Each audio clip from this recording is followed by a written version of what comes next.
The fluorescent lights of the supermarket hummed softly as Daniel Hart, CFO of a billion-dollar logistics company, stood in line with his 4-year-old daughter asleep on his shoulder.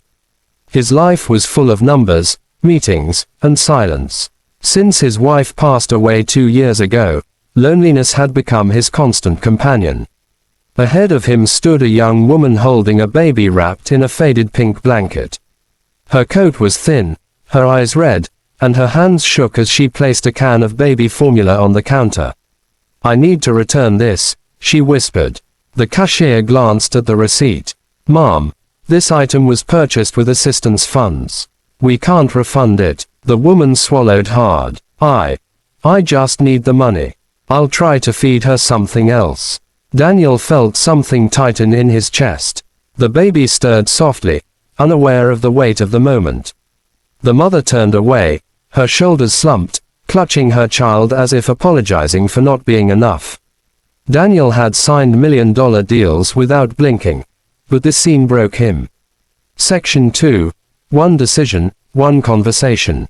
"Wait," Daniel said, stepping forward. The woman froze, fear flashing across her face. "I'm not stealing," she said quickly. I know," Daniel interrupted gently. He placed his card on the counter. "Please ring it up again. And add whatever else she needs."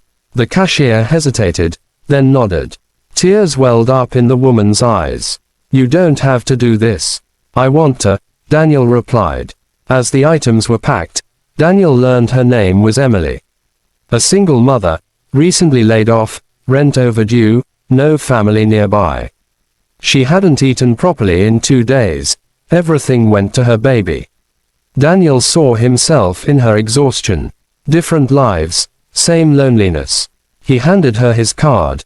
Not a business card, but his personal number. "If you need help, call." No explanations. Emily stared at it like it might disappear. "Thank you," she whispered. "You don't know what this means."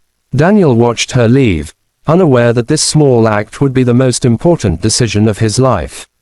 Section 3. Changed lives. Emily called 2 weeks later. Not for money, but for advice. Daniel listened. Then he did something unexpected. He offered her a job. Not charity, work. Emily had a background in accounting but had never gotten a chance. Daniel arranged flexible hours, childcare support, and mentorship. Within months, she was thriving. And Daniel, he was changing too. His daughter laughed more. His home felt warmer. Sundays were no longer silent. One evening, after work, Emily stood in Daniel's office holding that same baby, now smiling, healthy, and strong. "You didn't just help me buy formula," she said softly. "You gave us our future back." Daniel looked at the city skyline through the window. For years, he had believed success was measured in profit margins and stock prices. He was wrong. Sometimes, everything changes, because you chose to see someone.